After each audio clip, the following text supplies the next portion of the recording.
if you want to increase your sales in 30%, just start building a team for the Latino community. I don't understand why we're still talking about this blend of service and sales when it's been 10 plus years that we've been working on doing this, and we're still talking about how we need to blend these two departments together. Welcome back, everybody, to another episode of The Wheelhouse. And this first part of this episode is one that has been a long time coming. I've been really looking forward to doing this. Incidentally, it coincides with Hispanic Heritage Month, but we are primarily going to be diving into all of the hot takes and things that we are missing or never even had a clue about with in regards to Hispanic marketing. So let me introduce the panel to you guys today. Ashley Cavazos, the marketing director at the DeMontrond Auto Group. And as marketing director there, she's been an absolute trailblazer in digital transformation and AI-driven strategies. She's a 2022 Automotive News 40 Under 40 honoree, and her expertise in customer experience and operational strategy definitely sets her apart. And she's also a VP of Women of Color at the Women of Color Automotive Network. She's definitely a driving force for diversity and innovation in the industry. One of my favorite people to run into at ASOTU, Ashley Cavazos. John Duran, a bilingual relationship director, I believe that's the title, at Beaver Toyota of Cumming, Georgia, with 18 years of service in Georgia's automotive industry. John leads a bilingual relations team at Beaver Toyota, delivering empathy and understanding to both customers and colleagues. He's a retired military veteran and Maxwell Leadership Certified trainer. He's passionate about empowering future leaders and recognized as one of Georgia's 50 most influential in 2022. It doesn't say influential what, it just says most influential in 2022, and a 7-time Toyota Pro, dedicated to serving the Latino community and fostering some bilingual talent, which we'll talk about also. Chance Mayfield, founder and CEO at Carfluent. Founder and CEO, and Chase is definitely somebody who leads with tenacity and authenticity, driving innovation in the automotive space with over a decade of experience across sales and digital marketing roles. He's built a reputation for balancing business success with customer satisfaction, and we're glad to have him here today and also hear a little bit about what Carfluent does. Luis Delgado, co-founder at Altura Automotive, carved out a niche in really helping dealers tap into the Hispanic market, which we're hoping to talk about why that's a key to future success in the automotive industry. His background is in automotive finance and a passion for innovation. Luis travels the country delivering proven strategies for growth. His commitment to reshaping automotive marketing continues to drive Altura's success in an evolving marketplace. You can all thank Jordan Cox for that. All those glowing introductions were much nicer Jordan. Than I would have given to any of you guys. And then very fancy. Just a quick disclaimer that the views and opinions shared here, they're just like test drives, are 100% personal. They're not reflective of the dealership, the brand, or the company. So please don't write angry letters to their companies, but we want a space here where we can all have an opportunity to talk freely. So let's get into some Hispanic marketing, kind of really talk about why this isn't something that's talked about more even, and what's slipping through the cracks. And, obviously just in general, I'll just say this part, that lo siento, no hablo español con fluidez. Solo soy un idiota que construyeron para hacer este programa. And that was the best that I could do to explain to you guys why I'm just the schmuck that they got to do this part of the show. But in general, I apologize for that wholeheartedly. Let me just go around the horn here, right? And let me get a hot take really on why Hispanic marketing is a specific thing and why it matters. I'll give you guys each 15 seconds to hit us with some booms here. And Luis, we'll go ahead and start with you. I'm ready, baby. Check this out. Based on the FTC, the Federal Trade Commission, next year, 25% of all car sales in the United States are going to be done by Hispanics. In other words, if your dealer's not selling 25% of the cars to Hispanics, they're buying from somebody else. Facts. All right. Yeah. Ashley, 15 seconds on the clock for you. Well, on top of what Luis said, we are also usually buying multiple vehicles, and we are huge at referring our family and our friends to it. So we have to make sure that we're speaking to one of the fastest growing demographics in the United States. Awesome. And done within the 15 seconds. Beautiful. All right. John, 15 seconds on the clock for you. Well, out of 360,000 million people live in U.S., we are 20%. 20% are Latinos living in U.S. We are making money, and we love to spend the money. We don't keep the money. We spend money. We buy cars, we buy houses, we buy a lot of things. All right. Chance, 15 seconds on the clock for you. Echoing what John said, buying power increasing, right? And we see great intent, within web leads from Spanish speakers when they reach out to dealers, and they convert great, man. So let's all get in on this thing. Boom. Under 15 seconds. Under 15 seconds. All right. No extra credit for that. We used to award points on this show, but then we realized that like I'm too scatterbrained to keep track of them, so we don't do that anymore. Gotcha. Yeah. All right, guys, let me start with some questions here in general, right? Does anybody understand why aren't more dealers advertising in markets where they think that maybe they don't have a Hispanic population? Why is this not more of an industry standard? Why is Hispanic marketing not an industry standard yet? I think it's because it's hard.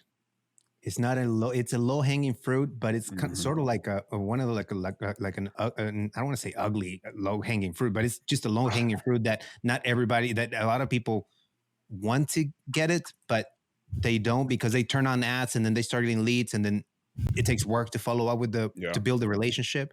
So they just don't do it. So it's a lot easier to continue doing what they're already doing. I think it also has to do with the knowledge of how to even untap that market. Maybe they don't have internally. I mean, if you look at exactly for the reason why we have WOCAN, right? We look at what women of color are, automotive network in the automotive industry, look at men in the industry. What percentage of your employees are representing that demographic, and do you have anybody that you can use as a resource?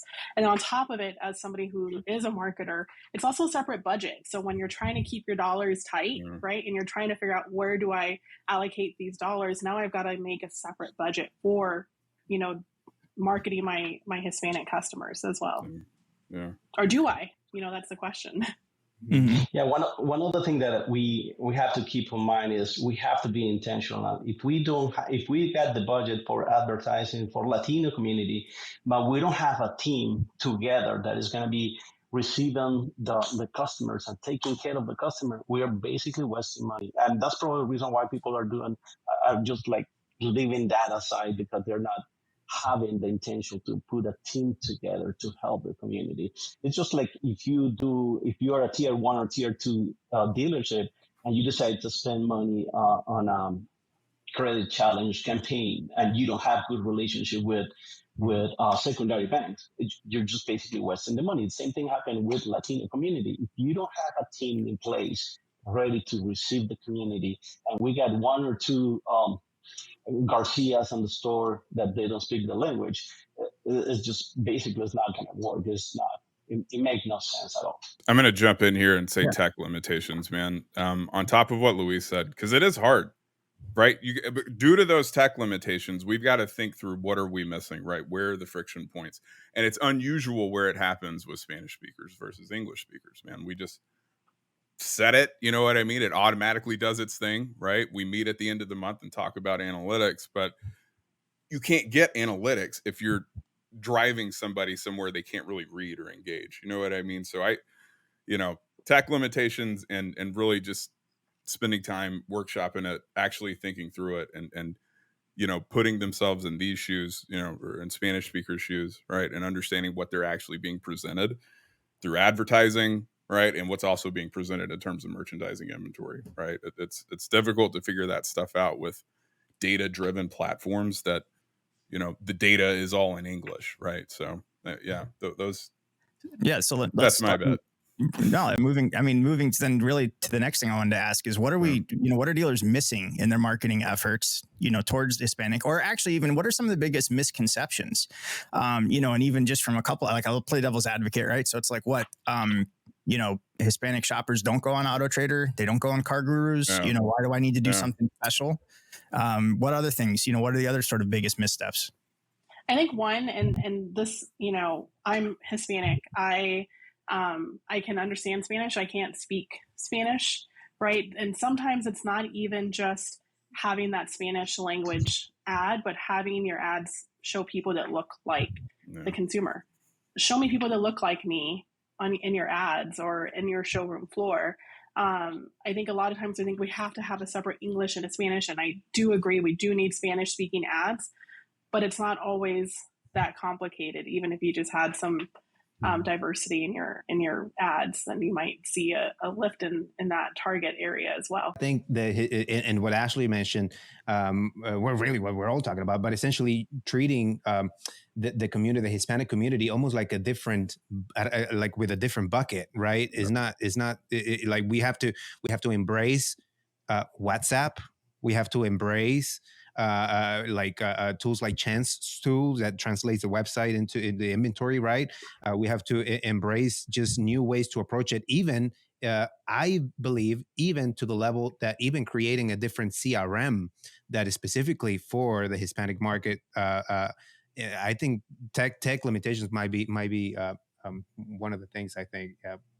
You can't treat it the same though, right? Mhm. Like that much is very, dealers market different messages to Spanish speakers than they do English speakers, right? And like one thing Ashley's saying, if we could put a face, right? I mean, we built a staff module on our homepage for this specific reason, right? I mean, and there's more engagement on the homepage now because of that, right? When they see a face, name, and some type of contact info, right? So yeah, can't treat it the same. If you do, you're not gonna be happy with it because it's not the same, right? I mean, English speakers, we can go through this whole process, no sweat, man. You know what I mean? But if we're not aware of that and staying aware of like those friction points, the fragmentation, it's not going to work as well, right? Or that's the perception anyway, that this is a group of consumers that may not be worth as much investment as others, but that's untrue if we're actually connecting all the dots, right? Like for the experience for the consumer. Well, and John had a great point earlier when he mentioned,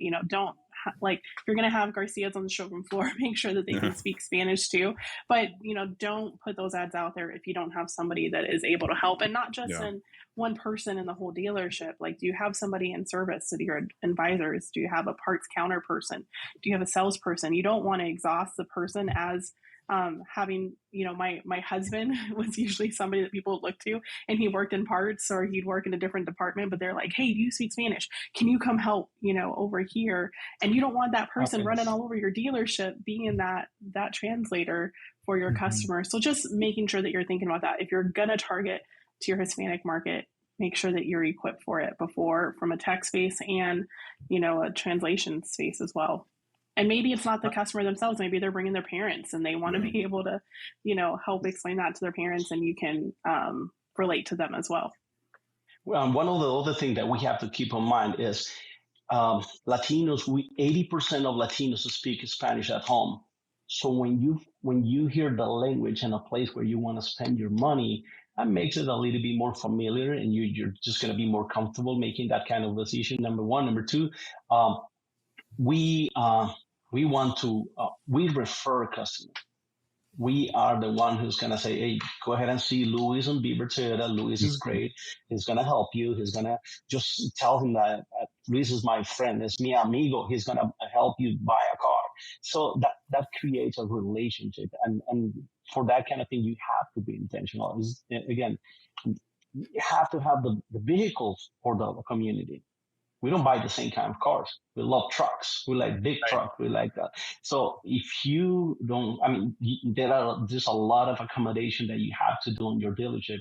And part of the, what happened in Beaver Toyota was that I sit down with Patrick before I start consulting with him. I said, well, listen, this is what it's going to take.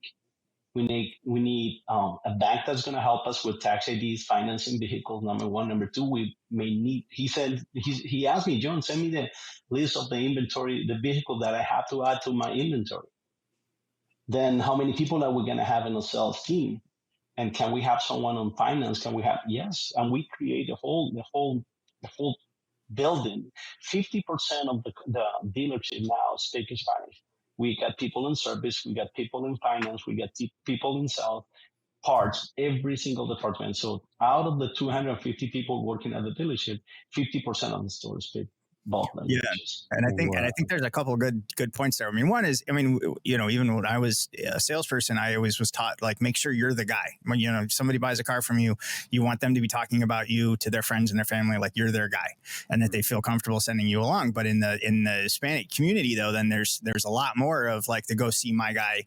And I think talking about staffing in the dealership is really important, right? Like a bilingual finance manager, a bilingual service manager or advisor, like these things are helpful. But I'll also say this to listeners: if you're not in charge of the whole dealership operation, it very much can be you, right, who's the go-to person at your dealership. So there is some like ground level marketing that you could do for yourself to differentiate yourself and tap into that community. Let's just talk about first steps, like brass tacks. The first, I don't do, like in my dealership, we don't do Hispanic marketing. What's the first thing I should do, right? Like I would think maybe we want to ask my marketing company for demographic study so I can get the demographics on what I've got in my area. What do you guys suggest is sort of like the first step if somebody wants to take action? I'd like to bring up a point, and this topic actually comes back to what Ashley mentioned and what John said. Ashley mentioned, we got to staff ourselves. So to all the dealers that are like, oh my gosh, I got to staff, I got to get people. Guys, there's no shortage of Hispanics. Like literally, there's no shortage of Hispanics, and you'd be surprised how many of those of that population has no idea that the automotive industry can change their life. They have no idea. They're in waiters, they're in retail, so I think the first step is actually just going to restaurants, seeing the people that are the busiest, the ones that are, the most awakened when it comes to service, and, bring them in, recruit them. I think that's the first step. Just start recruiting people, getting to the marketplace and get them involved into the automotive space, because it could literally change their mind. And I guess the first step is changing that mentality of, oh, I got a staff, to, hey, there's that one Hispanic out there that's going to help me make 50% of my store bilingual. And when John brings that stat, like 50% of the staff is bilingual, a lot of dealers might be like, wow, 50%, wow. And it comes back to the point. There's no shortage. Mm-hmm. Okay. And the funny thing about the 50% of the people who speak Spanish is that 50% is also going to be able to take care of your English speaker customer as well. So you're winning on both sides. There's something that we're working together with Luis is we believe on self motivated and customer generate people. Meaning that if we are working on training bilingual people to generate their own traffic, so advertising for the whole store is probably going to be expensive. But if you as a salesperson start creating having your own self-sufficient advertising, so well, I'm just asking. So it's like, going back to like with my experience talking to one website provider for a dealership was, basically like use Google Translate and translate your website. Is that the first step, or is that just a really bad idea? No, it's a horrible idea. Horrible idea. Let's set the record straight. All right. Google Translate the web widget is not supported by Google anymore, guys. Google Translate does still exist. Okay. But the website widget that you see on a website is unsupported and has been for 5 years now, since 2019. Right. And people don't trust it. You know what I mean? So for the love of God, just stop using Google Translate for real. And I was just going to say, in terms of staffing, I brag on Beaver Toyota often, right? Caitlin specifically, the receptionist up there, or a receptionist up there. Caitlin and many others, Beaver Toyota's calls have this great way of transitioning from English to Spanish, man. They can, immediately, right? And it makes that entire conversation just so, it's insane the difference it makes when a receptionist can speak in Spanish to the person on the other end of the phone, man. We hear people hanging up on phone prompts that don't mention Spanish. We hear people hanging up as soon as it's a, English speaker, right, on receptionist end, doesn't understand what they're, what's being said. Receptionist is such a critical touch point. And we got other stuff to focus on as dealers as well. But like that handoff, man, I'm telling you, Beaver is, one of the best in the biz at it. So how do I get a Spanish website? Do I need to get a Spanish website? Do I have a Spanish page? What if look at the opportunity is different per market. It's going to be case by case, man, but we're in this attention economy right now where we're battling dealers, you know what I mean, for consumer attention. Come buy from us. And there's this huge group of consumers with the same needs in terms of automotive, right? And more and more buying power, you know what I mean, just year after year. So hell yeah, you need a Spanish website, bro. You know what I mean? And that's just the deal. If we're trying to grow our customer base, it's the second largest group of consumers in the country. Let's start there first, right? So yeah, you need one, right? But like if I have a marketing director that I'm going to say like I need another website and it's got to be in Spanish, the marketing director is going to hit me over the head with something and saying like, no, you're not going to take away relevance from our main site and have like another site that's in Spanish. What's the right answer there? I mean, you know, you need a new director. You need an open-minded director. That's what you need. Yeah, you're right. That's right. If they're afraid of losing like SEO traction because of a Spanish website, you're missing the whole point. Very, very cart before the horse, right? You know what I mean? Like who cares if we lose some of that presence, right? We can gain some of that back over time. All right, that's how SEO works. You know, and we've got to commit to we can't half-ass sell more cars to Spanish speakers, right? Like if we're going to do it, we got to do it appropriately. It's 2024. We should be able to allow a Spanish speaker to engage with inventory online the same way anybody else can, right? So if you've got a presence there in your market, Mr. Dealer, yes, seriously consider it, man. You know, because I'll kind of toot our own horn here, right? Like I feel like we built this thing in a way where it's as hands off as possible because websites are hard. You know what I mean? You got to have a strategy. You got to think through it. You know, you got to commit time to it. But if you do, with Carfluent or any other, any other option you may have there is a payoff, man. You know, there really is.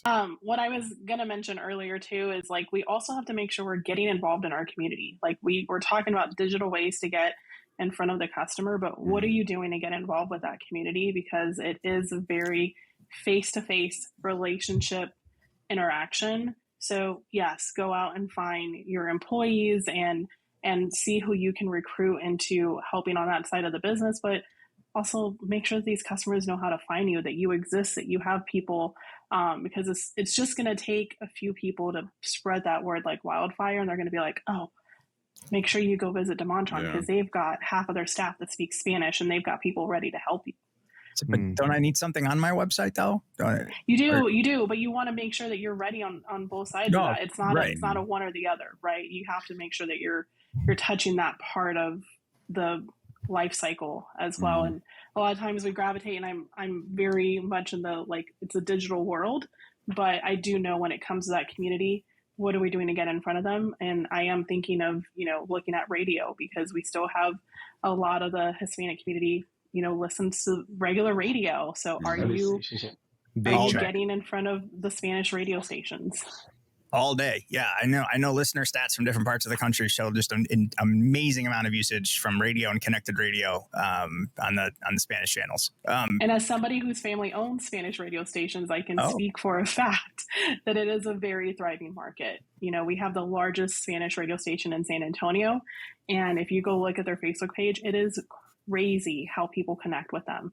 So the don't forget about those. Unique also then, right? It's not like I can't just I have a good ad and I'm just going to translate it into Spanish and then just use that ad. The ad, whether it's TV, radio, or static media, like it does need to look and read and sound different than just your English counterpart to that. Would that be a fair statement?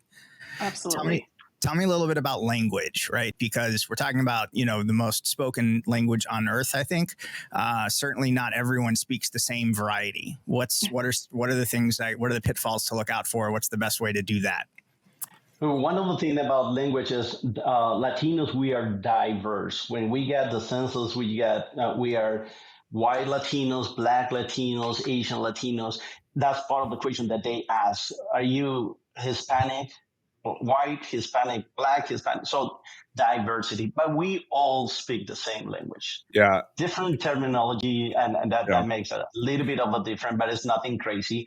But the language plays a good, it's really important just because, just to give you an idea, people are coming from, we are located in Cumming, Georgia, but people are coming from Alabama, from Tennessee, everywhere. from South Carolina and North Carolina, Florida, to Beaver Toyota just to purchase a vehicle because they know that they're going to be served in their own language. And just to give you an idea, by 2020, 1 out of 3 people in U.S. is going to speak Spanish. Yeah. Just to give you an idea.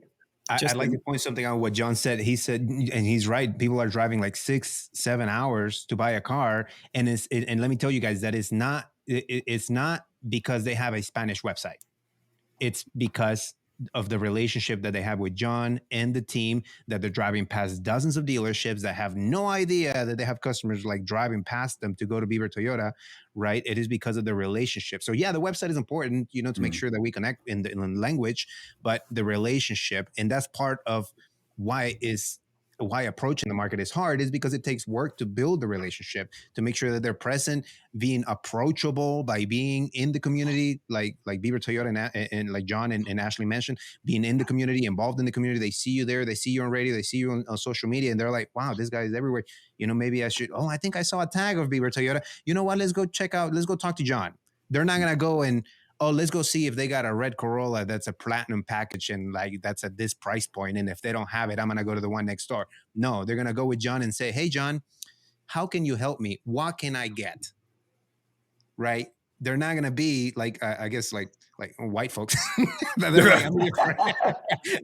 like, I'm looking for a red Tacoma with this package. Do you have it? Yes or no? I want it at this price. No, it's different. Yeah. And it stretches across all brands, right? Like we're not talking about just a particular, I think that's the other thing, right? Yeah, we're not talking about any level of credit in specific. We're not talking about any particular type of car in specific, right? This applies to pretty much every brand that's out there, right? And we're not just talking about low end or imports or domestic. I mean, it's applicable to everybody. It is, yeah. There's market for everybody, and now that we're talking about artificial intelligence, which is really important, but we Latinos, we speak another feeling, we are more into the emotional intelligence. We want to feel, we want to see, we want a friend, we want to buy. And talking about credit, we got the money. Just to give you an idea and keep it up, talking about numbers, 65% of the Latinos living in the U.S. are Mexican. 65%. Hard worker, making all the money, working in construction. Latinos, we are working on that kind of job that people don't want to work. We work the farm, we work construction, that kind of job that give us the money, and we got the opportunity. We want to buy the cars, we want to split the money. We are, get me done, please. I want to buy it from you. That's the kind of the customer that we got. Yeah, I agree. And something came to my mind. So I think a lot of Hispanics that maybe even, I don't even know what percentage, but I bet a lot of the people that go and buy a Beaver Toyota are not even in the market to buy a car. They're very emotional buyers. Would you agree, John? Like it just comes to like at the right moment. They're like driving back home and they're in the same car that they've been driving for 10 years. And they're like, man, I'm really tired of this. Eventually I'll get it.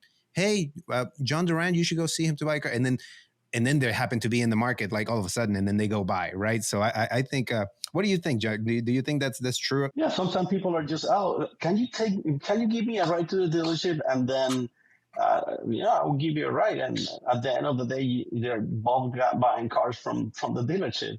So that's the kind of things. And then when you feel comfortable, when you feel at home, and I don't know if you don't know Beaver Toyota, but Beaver Toyota is like a beautiful facility. We got a beautiful facility. I mean, if you go to the dealership, you don't feel that you're just walking into a dealership. And Latinos, we are used to go and get cars from a lot or how do you call it? Trailer, whatever it is. But going to that place make you feel like, wow. Yeah, man, what a better experience. Because it happens. It's just repeat. We get in this, buy here, pay here, tote the note type cycle, and dude, a lot of people, white, Mexican, Black, a lot of people, assume they can't buy a new car at a dealership, and they're wrong. They're totally wrong. you know. So, yeah, I'd also just like to say that the state of Alabama has never sounded better than when John Duran talks about it. But all right, guys, we're gonna be wrapping up here. But I want to go around one last time. Tell me the thing, if this is something you can put into the heads of everybody that's listening, that's at a dealership, and there's one thing that you can do to start your Hispanic marketing today, and it's going to be your first step. What's the one thing that you want to tell dealers to go ahead and get and start on? Find a receptionist, pay them well. The handoff matters, bro. I'm serious, man. You know, all this spend has got to mean something. We've got to attribute some type of revenue, right? Some type of deal to all this marketing spend, you know, all the money we're spending to drive the call, the form, the whatever it is, right? And you know, on those calls specifically, bilingual receptionist, dude, game changer. Just saying, for real. And don't treat it the same because it's different. Treat it different. Anyway. Easy. If you wanna increase your sales in 30%, just start building a team for the Latino community, and that's gonna pay you off. Yeah, just start. Yeah, there's no shortage of Hispanics, and they're gonna buy 25% of the car sales, regardless of whether you sell it to them or a grab a lot sells it to them. So why wouldn't you want to sell the car through a legitimate franchise where they can get a good quality car with warranty, certified pre-owned, right? So it's almost like a dealer's duty to do it because they're going to buy anyways. They're going to buy somewhere. So yeah. So Might just as well start. be you. If you build it, they will come. Ashley, one thing, the first thing a dealer's got, the first step, what is it? Oh gosh. I mean, I think it's just making sure you've got Spanish speakers ready on hand. That's the one thing you need to make sure that you're ready for. Don't just market for it. But I think also understanding, one thing I just wanted to mention is this is not a short-term plan. This is going to definitely be a long-term plan. I read a stat that the Hispanic demographic is 50% more likely to refer you to more customers. So the chances of you getting that customer back, just know it's a long-term game plan. You're going to see some results, but be ready that, you know, you're going to see the big ones later on. Loyalty. Yeah. And be ready to do the work. Guys, I can't thank you And make the money. We're starting the conversation. I hope we were able to continue it. I hope you guys are able to continue it with other dealers, and then we can really expand this and make this something that becomes just standard operating procedure in automotive retail here in the United States. Guys, thank you so much for joining us, and we will see everybody in another episode of the Wheelhouse coming up next month. But right now, we're going to switch over to 30 minutes of reading some tea leaves in some automotive news retail headlines and making some sense of what we're seeing in the news for that. So thank you guys so much for joining us. All right, welcome into the news and headline, the tactical and practical section of the Wheelhouse. Quick, just to introduce who we've got on the panel this morning. Noah Lee, Director of Product Consulting at Cox Automotive, a guy who sees so far into the future, he probably has contact lenses that see farther than most of us do. That's why he's wearing glasses for us today. Kyle Munster, COO at ASOTU, as if I need any intro, maybe you've seen him on this channel before. And Ashley Cavazos, Marketing Director at DeMontrond Auto Group. Let us not delay any further, but go around the horn, and I'm looking for your biggest unknown, the thing that still is not clear in your head as to how it's going to transpire for this last quarter in 2024. And Kyle, let's go ahead and kick it off with you. How the news is going to transpire? No, in general, the biggest unknown in the market that you haven't, you wasted half your 15 seconds there. We're going to can we reset the clock? I'm going to be an NFL ref here. Reset the clock. The biggest unknown is in the market for this last quarter in 2024. Interest rate. What is going to be, is the Fed going to drop the interest rate and by how much, and how is that going to impact the market before the election? Okay. All right. Ashley, 15 seconds on the clock for you. Yeah, I think we've got a number of, dealerships with inventory on the ground. We're trying to figure out what our manufacturers are doing to help us push these units. We've got interest rates, to Kyle's point, and EVs, and we're still trying to move those. All right. And Noah, 15 seconds on the clock for you. Well, Kyle, you stole mine, but I'm going to say it again. Interest rates, right? So if we drop the interest rates, is that going to overcook the market? And do we go back to that seller's market where everybody's charging over MSRP because we've got all this pent up demand? Who knows? That was one I didn't have on my bingo card. Yeah, and my question would even be like, are interest rates going to matter at this point? I mean, is somebody going to do enough with an interest rate that it's actually going to do anything? Right. And ultimately, do we need interest rates or do we need leasing to come back stronger on things that aren't just EVs, right? But let's Yeah, but that go ahead. It's based on the interest rate too. Okay. I mean, I think, and also different business units, different things, right? I mean, different banks that are buying their money, certain manufacturers, right? Their business unit of their overseas parent company. So they're buying money from overseas and then selling it to the US market, which results already in an inherent markup. But let me ask you guys, so kind of just going off of a couple of Cox Auto reports, the market report and then dealer sentiment report, right? So, dealers are saying that they're feeling more and more pressure to discount cars. And we're going to, for the moment, like, let's put an asterisk and say, for by and large, we're probably not talking about Toyota. But as far as pretty much everybody else that they're feeling pressure to discount vehicles, looks like the average transaction price is still high, but it's staying relatively flat. And there is some incentive money coming across other brands, right? And so incentive spend as an industry whole is the highest it's been, at least in the last year.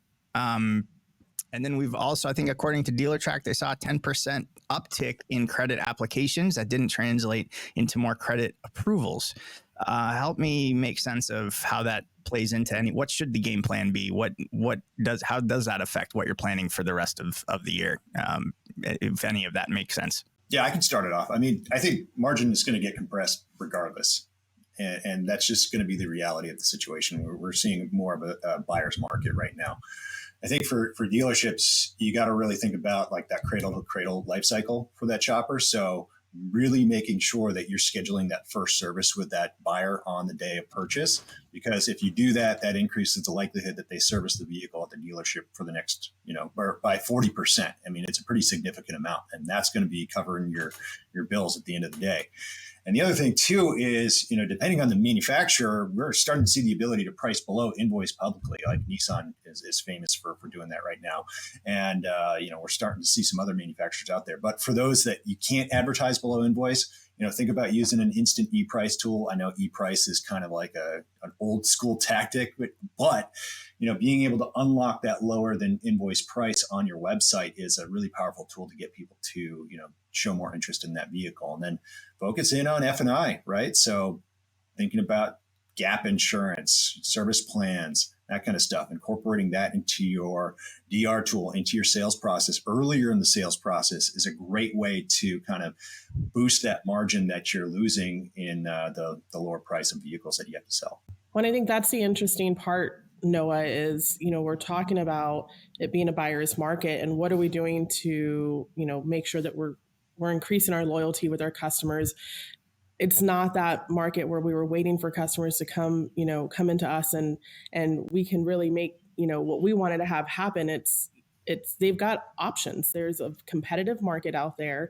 You've got to make sure your pricing's on point. You've got to be looking at what your competition is doing. Like, this isn't hey, let's get new car specials up and don't touch them again until the next month. It's consistently looking at your competition to make sure we're pricing aggressively and not thinking about the growth on the front end, but what can we do from accessories, F&I, and also switching those customers in the service department before they even get to that part of their process, right? Are you approaching these customers in the service drive? I know we talk a lot about acquisitions and what we need to do there, but you've got to look at swapping these customers out while they're in your waiting lounge. And I think what's interesting too is that, go ahead. Well, I think the opportunity right now, and going back to the interest rates thing, is proficiency in like sub, mid, and near prime customers, particularly sub and mid, just because it's been a not a focus point of the industry, right? Prime has been the majority of the buying matrix in new cars, especially because of price increases. But now that you do have incentives coming back into the market, It's an opportunity to win a market segment that hasn't been paid attention to for the greater part of the last 3-4 years. Yeah, and as I mean, we keep talking about interest rates, I just want to ask though, because like we saw the Publix listed what their F&I, their average F&I grosses were, and the headline sort of was they're down, but I mean you're talking about single digit percentages that they're still way over. All the Publix are still way over $2,000 a copy in finance. Yep.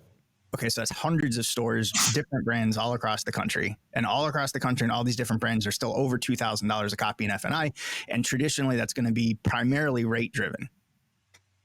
So how much, we keep talking about interest rates, but if that's the case, we're still making that much money in reserve, and I'm not saying that much, but I mean, that's a healthy number to be as a public, as an average. How much is that a boogeyman in our head, or is that actually something that's affecting us getting deals done? Well, no, I don't think it's, I think the difference is the, like, and to Noah's company, Jonathan Smoke has been talking about this a lot, of bifurcated market where you see prime still fine, right? There's still plenty of cash in bank. There's still plenty of access and disposable income. There's opportunity for not just, and prime is well aware of the interest rate problem, but they're still willing to buy at high interest rates. So you still get the markup, you still get the reserve that you're looking for. But we still have a sideline buyer because of price and interest rate. The difference between a 3% and a 7% interest rate for a prime buyer isn't going to sideline them, but the difference between an 11% or a 17% is probably going to continue to sideline a subprime buyer. So I'm not in the finance department right now, but it's tricklings that I've heard that's still an opportunity in the market. All right, so let's shift the focus a little bit and talk about what's going on in our used car department. Okay, so we've seen a national average. Looks like deals coming in with about $1,900 in negative equity. Where there's negative equity, the national average is about $1,900 in negative equity. And used car interest rates are the ones that typically are staying, except for subvented rates, are typically staying in the double digits. And like I said, we've seen an uptick in credit applications, not necessarily more approvals. So let's talk about that with used cars, and just doing a little bit of an informal survey, just asking and seeing what the reason for lost deals are, or deals that couldn't get done in the dealership. And a lot of it is too much negative or buried. And so does this change? But yet you still have people that are able to acquire cars, off the street. I imagine that's going to get a little bit harder. But how are we approaching trades any differently? Are we still as eager to get trades off the street? And what are some successful strategies for that? I think it's absolutely, we need as many of our trades as we can get, but also diversifying your inventory. So are your price ranges, variable, because you want to make sure that you've got options out there for these customers in these situations. And a lot of times we kind of stick to what we know, but making sure that you've got a wide range, similar to what Kyle mentioned with even looking at your subprime customers. Do you have options for these people? I remember many times I was, working in BDCs, and I'd get a lead and a customer is looking at a $5,000 to $10,000 vehicle. And I'm like, hey, you're looking to pay cash because you don't think, you're able to get approved, or the payment's not going to work, but let's work together on putting a plan together, educating that customer on their options.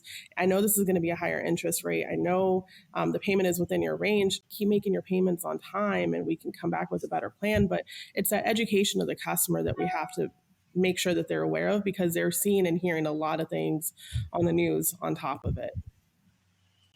Yeah, I'll build on that, Ashley. I think I'm going to reference a study that one of my counterparts, this guy, George Magda, who's awesome, came out with. And it's all about maximizing your margin with the right cars. And what we're seeing is like your Carvanas, your CarMaxes, they're over indexing on like the 5+ year old vehicles. And the reason why is because they're tying up less capital, but they're also generating more profit. And we're seeing a lot more consumer demand for those vehicles because, like as Kyle said, your subprime, your mid-prime buyer, like they're not going after the brand new Tacoma. They're looking for something that's just going to get them to work. And a 5+ year old vehicle in today's time is actually a pretty solid ride to get you to where you need to go. So you also got to focus on getting as many trades as you can. And the reason why is because that's where you can get that, get the most margin, right? Because if you're buying it from auction, you're paying auction fees, all this different stuff.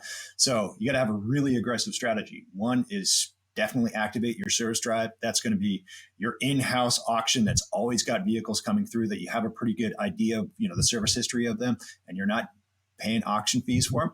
And then also looked at your non-traditional marketplaces. So your Craigslist, your Facebook marketplace, those are great places to get those vehicles that somebody's just trying to get off their shoulders. Like I actually sold my, I had a Lexus NX that I was working a deal with a dealership on, and I had it up on Facebook Marketplace. Another dealership swooped in and was like, "Hey, I'll give you $2,000 more for that car." Okay, absolutely. And they snagged it and they sold it in 10 days. The other thing too is have a good exit strategy. So don't be afraid to wholesale vehicles. Wholesale margins are still really healthy industry wide. We're seeing about a $1,200 average wholesale margin. So, just grab them and don't be afraid to wholesale them. Yeah, I would say that, one of the things that DR tools don't help us out with, or managers that maybe are expecting just to be pricing matrix, is they're not looking at deal structure as a margin protection. And when you look at used cars and LTV values, not just interest rates impacting approval opportunities, you're going to have to look at deal structure front and back end to maximize profitability. Yeah, and I think that manager involvement can't be we can't underestimate how important, or even overstate how important manager involvement is.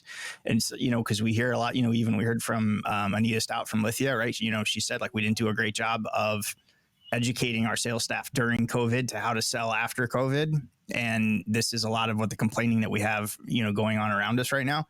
At the same time, the people that are best equipped need to come in now. Maybe managers have lost a little bit of it also, but essentially the idea of a salesperson, just salesperson to customer interaction, I don't think your chances are as good of being able to structure a deal and get through it as cleanly and as best as possible with great CSI, unless you have somebody getting up off the desk and helping in that interaction. Yeah, upfront vehicle selection for deal structure maximization is crucial right now. And, staying a little bit on used cars. So, some more interesting stats from Cox, leads on used cars were up a little bit from the previous month and maybe for the quarter, but they're still down year over year.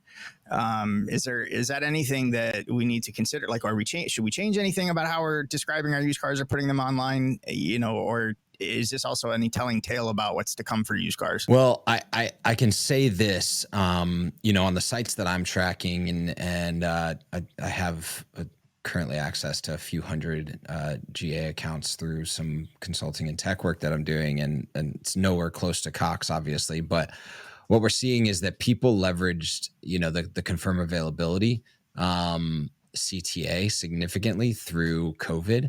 And it was a known quantity or a known thing for consumers to say, hey, this is something that I need to do prior to interaction with the dealership.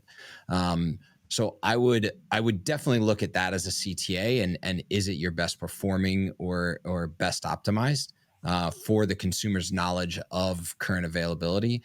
And then second, look at phone calls and in-person interactions in the balance of that lead, because consumers knew they needed to confirm availability prior to a visit. So you may be seeing showroom increase at a similar volume to lead to showroom differences from a year ago. So I still think we're seeing a balance in the showroom because we're not seeing like massive dips in total overall traffic. Mm-hmm. But like our brains are trained, like leads are down, sky is falling, but it's just consumer behavior is allowed to change because they no longer have to confirm availability before making a visit.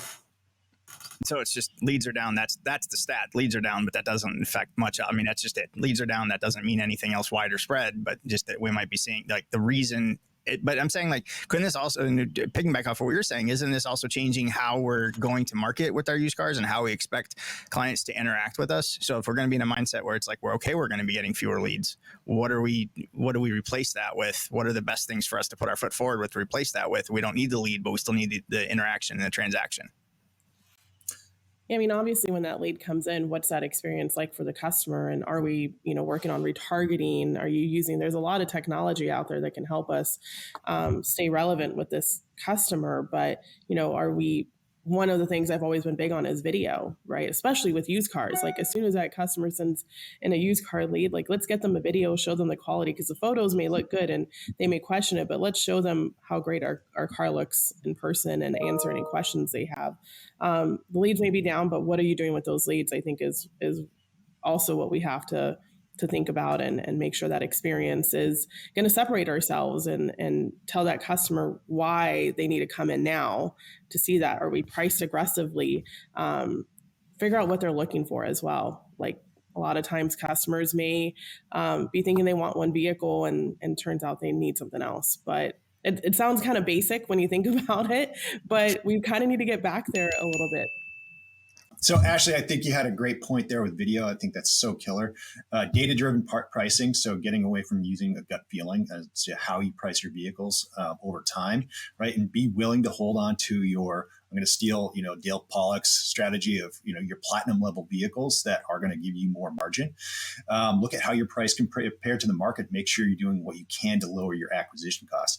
The other thing is merchandise your vehicles correctly. You wouldn't believe how many dealerships out there do not take good photos of their vehicles, even though we're in the year 2024. Like, take some freaking photos of your vehicles and take some videos of your vehicles. Like, people want to see that, especially for used, because that's a bigger risk for that person, right? They don't want to find, something hidden when they see that vehicle in person. Optimize your calls to action. So, Kyle, you had such a great point about that. So a big problem that a lot of dealerships have is they think that more is more when it comes to calls to action. So they'll throw like 10, clicks to action. And what happens is that actually drives down your conversion rate. So, keep it to 3. Think about the ones that are going to drive the next, solid action for that shopper. So confirm availability, still pretty strong right now. Schedule test drive is really good. Make sure you have a really good click to call button, because the majority of your shoppers are coming in on a mobile site, and that's easy for them. Boom, give your dealership a call, get that conversation going, and have your team trained up on how to handle that. Yeah, click to call. Who doesn't? Yeah, if that's not something on your site, take a look at that. I think I'd add 2 questions, really. One on video. First of all, we've been in the video game. That came out wrong. We've been doing videos for a while, but can the content of the video, is it about time to change along with consumer behavior? In other words, if I'm doing a 60-second video and I've got the expectation that you're going to watch 30 to 40-ish seconds of it, should that entirely be of the car, or should it be somewhat of the car, but then also create the connection of me and the dealership that you're going to be coming to? And is that something that we need to start focusing on changing, and not just sending the video, hey, here's the car you saw online, here's me walking around the car, add some things, right? And should it be like a little bit less car and then more me and the dealership? Does that have a bigger hook? I'd say it's a little bit of both. And the reason being is, rule 1 of sales is you got to sell yourself. So you got to sell yourself in that video a little bit, and then highlight the key points of that product that you're trying to sell. So you want to build that trust with that shopper so they're willing to take that next step with you at the dealership. That's a big jump, going from, just researching that vehicle online, checking out some photos, to actually taking the time out of their day to visit the dealership. Because most people think, oh, you know what? If I go to the dealership, I'm going to be spending 2, 3, 4 hours there. I don't know if I'm ready to. So you got to build that trust and connection with them remotely, and you can do that by selling yourself via video. Sorry to interrupt you, Ashley. Go ahead. No, I mean, it's so true. And especially in today's video world, right? Like, I used to think 60 seconds was like just right. Now I'm like, it definitely needs to be a lot shorter, because we look at, these videos that are on TikTok and Instagram Reels and everywhere, these shorts, YouTube shorts, right? Like, I'm not watching a full YouTube video anymore these days. I'm going to YouTube shorts to get the Cliff Notes version of it. And so making sure that we're doing that, but having some fun selling ourselves. To Noah's point, if I've got to spend an hour to 2 hours with you in the dealership, I want to make sure that I'm going to enjoy sitting with that person for the next hour to 2 hours as well.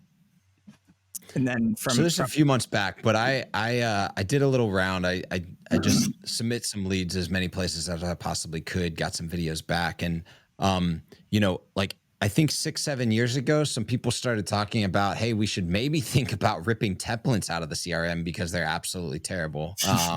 And so we did that, and people were like, kind of writing slightly better, unique emails to every single person, but they're still kind of templated because you do the same thing.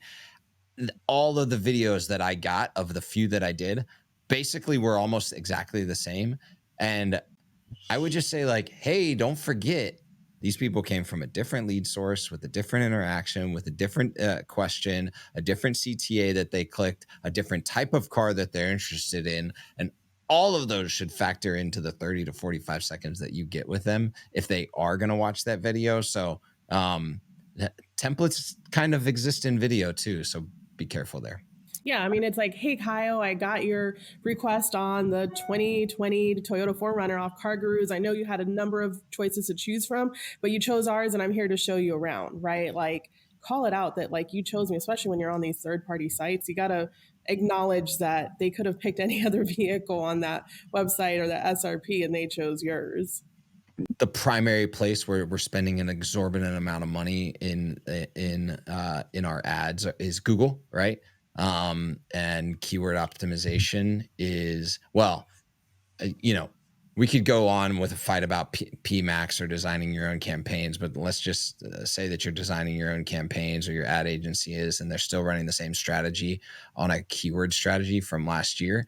Would encourage you to look at Google Insights and kind of understand what questions customers are asking, because they're probably asking different questions about the used cars that you have in stock, and you might want to adjust that strategy from just like a year, make, model, or a dynamic inventory search. Start answering their questions instead of just like instead of shouting at them. There's my question on I think optimizing CTAs is something that's such an easy low-hanging fruit that anybody listening can go and do, is take a look at how many different buttons we have for a call to action on our website. What do you guys think? There's a I'm sure more than one product out there that converts, eliminates forms essentially, and instead of a form, it converts that into a live chat. We think that's, to me, that sounds engaging and that sounds interesting. I'd like to have fewer CTAs, and I'd like to have it go directly into talking to somebody. Anybody working with that or have any opinions on that? Yeah, I mean, I started doing that a few years ago when my teams were very active with chat, and I was like, what if I could just get them in front of the customer right away versus waiting for this lead form to come in? And it proved to be really well, and we've been working on it, as well as I've been trying to revamp our websites. I came in and we had websites with 10 plus CTAs on them. And I'm like, what is happening right now? And so we've been cleaning those up, and we've been putting conversational commerce in front of them versus lead forms. And it's really interesting to see what those conversion rates look like. It's something I've worked with, my partner with for the past, 6-7 years on getting them to this point. And it's great when you can just get that customer in front of the expert right away. You're not trying to look at what's the engagement rate look like, because you're engaging with them right then and there. Let's transition over to this other major part of dealerships that seems to, maybe we can finally break down some silos, the service department, which seems to be operating overall in some contrast to the sales department. They are having, most service departments have no issues filling up and are beyond filled up for their schedules. Most service departments aren't seeing many people canceling or not keeping their appointments, fewer than 1%, I think, kind of is the national average. And obviously, as we've touched on before, that's the greatest area to create and continue to foster loyalty in the dealership. Are we going to finally see, are there enough reasons? Are we going to finally see some real strategies to sort of blend sales and service together? Or does it need to stay the service drive in the sales department? I'd say you want to blend service and sales as much as you can. Rather than them being in silos, they want to be best friends, because sales funnels into service, service funnels into sales. So make sure you're equity mining your service drive. Use your CRM to look at your service appointments that are coming in, see what kind of offers you can send to people. Right. And hey, you're probably going to miss on 8 out of 10 of those, but those 2 that you get are going to be very high value vehicles that you're looking for to stock your inventory with. So create that system to generate those offers for shoppers. The dealership I just serviced my Tacoma at threw a big old flyer right in my rear view mirror saying, hey, we want to buy your car. Even though I bought the car from them 2 months ago, they're still putting it out there. I was like, geez, I don't know, maybe. But yeah. Make sure you're getting those offers out there, because you miss 100% of the shots you don't take. And the other thing is send out automated offers. So have a tool that can send out offers via text message. Hey, you got a service appointment coming in. We can create a deal for you to get you into a new Civic for $299 a month with your trade-in built in, or by email, by a text, by a direct mail. And then if people interact with it, activate your salespeople to reach out, right? Make sure that they're talking to each other. I mean, it's such a no-brainer. Yeah, I don't understand why we're still talking about this blend of service and sales when it's been 10 plus years that we've been working on doing this, and we're still talking about how we need to blend these 2 departments together. If you don't see the value in blending them together, what are you doing? Even our manufacturers are pushing us to do, work on loyalty. I get the reports constantly of my OEMs that are like, hey, this is your loyalty from pulling customers out of the service drive. So what more do we have to do to make it clear to blend these two together? I don't know what it's going to take. Let me throw just like a little bit of go ahead, Kyle. Yeah, I mean, the fact we don't have a technology or multiple technology solutions that are sending like passive monthly updates about a vehicle's value with an easy sell my car right now option is still blowing my mind. But I still think the most massive opportunity when it comes to service is sub-service stations that are OEM branded. You get 3-4 dealerships in a mid-sized city, and everybody has to drive to those. It's just, we're never going to increase loyalty and customer brand retention until we have like Jiffy Lube style stops in many, many places at a OEM brand level. So the OEM and the dealer has to figure out how that works, in my opinion. Let me bring us into just our final round, and after everything that we've covered, I just want to hear from everybody. One question: if you're at a dealership right now in any type of position, what's a red flag? And we're doing an ultimate compilation of this at the end of the year. So what's the red flag that you're going to see that you'd advise somebody? You see this red flag, you got to go. So biggest red flags, time to break up, that kind of dating advice we want to give. So Ashley, let's start off with you. What's the biggest red flag? You've heard one of mine before, so I'm not going to repeat that one again. But another one is if they're not investing in your training and coaching, they're not challenging you, then that's definitely a red flag that your dealership isn't into you. You have to make sure that you keep growing and that they're wanting to invest in you in that way. Kyle? That the space is dirty, unkept, and the corners aren't clean. That means if you can see dirt, then there's dirt you also can't see, and that's dangerous. Like the restaurant rule. So I got to admit, I never worked at a dealership, but I've worked with thousands of them. I got to pick one from a video I saw where it was a sales trainer saying, you have to have a 6-pack to work for me. Probably don't want to work for that guy. I have no idea who you're talking about, but that could be a valid point for a lot of people. Guys, thank you so much for joining me today and helping make sense of all the data that we've got coming in about the industry that we love and work in every day. I appreciate you guys being here, and we will see everybody next month on another episode of The Wheelhouse.